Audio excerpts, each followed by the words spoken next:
السلام علیکم۔ اس ویڈیو میں آپ کو آنے والے مونسون سیزن کے دوران لانینا فیکٹر کے بننے اور اس کے مونسون پر اثرات کے بارے میں مختصر طور پر آگاہ کرنے کی کوشش کروں گا، اور اس کے ساتھ ساتھ انڈین اوشن ڈائیپول اور MJO ویو کا کیا کردار رہے گا اس پر بھی بات ہوگی۔ آپ جانتے ہیں کہ سال 2023 میں ایل نینو فیکٹر کا آغاز ہوا تھا۔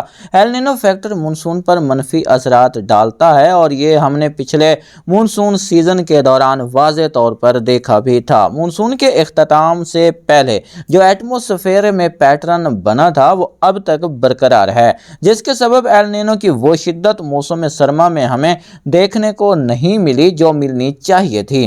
محترم ممبرز، اس میں کوئی شک نہیں کہ ایل نینو پیٹرن موسم سرما کے دوران براعظم افریقہ اور ایشیا میں زبردست بارشوں والا ثابت ہوتا ہے، مگر بدقسمتی سے اس بار سپر ایل نینو کی ڈیولپمنٹ کے باوجود موسمی پیٹرن نیوٹرل فیز کا برقرار رہا، کیونکہ انڈونیشیا، ملیشیا اور آسٹریلیا والی سمت میں بحر الکاہل کے درجہ حرارت ایک ہی سٹیج پر مطلب 0.5 سے 0.7 ڈگری سینٹی گریڈ کے درمیان میں ریکارڈ ہوتے رہے۔ بھلے نینو 3.4 کے مقام پر درجہ حرارت 2 ڈگری سینٹی گریڈ تک بڑھ گیا، جسے سپر ایل نینو کہتے ہیں، مگر موسمی پیٹرن تبدیل نہ ہو سکا۔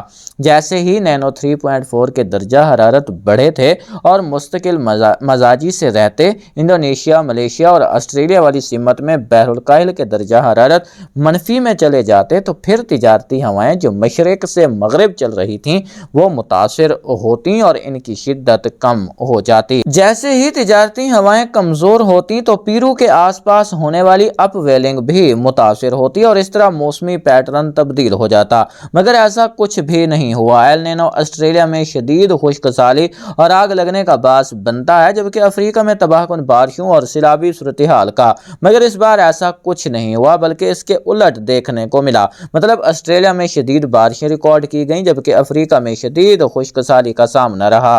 اس کا سبب نیوٹرل فیز کا موسمی پیٹرن رہنا ہے۔ بہرحال اب ایل نینو فیکٹر اپنے اختتام کو پہنچنے والا ہے۔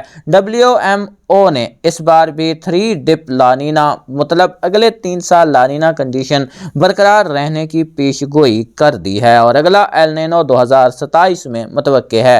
اس سال یعنی 2024 کے مونسون سیزن میں اگر لانینا ایکٹیو ہوتا ہے، جو کہ امید بھی ہے، تو جو تجارتی ہوائیں پہلے ہی مضبوط ہیں وہ جون تک مزید مضبوط، جبکہ اگست ستمبر میں مضبوط ترین ہو جائیں گی، جس کے سبب برصغیر کا مونسون کافی تگڑی بارشوں والا رہ سکتا ہے۔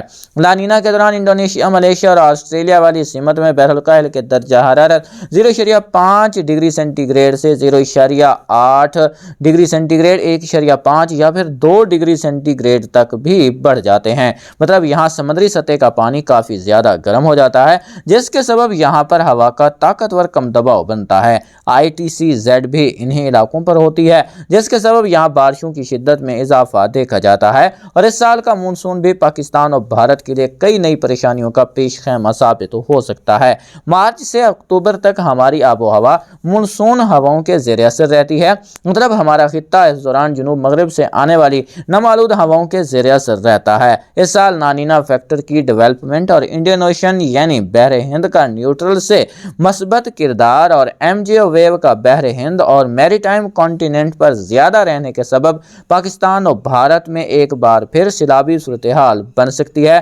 اس سال مونسون کے دوران خشک سالی کا خطرہ کم، جبکہ بڑے سیلابوں کا خطرہ زیادہ ہے، اور یہ خطرہ اگست اور ستمبر میں زیادہ بڑھا رہے گا۔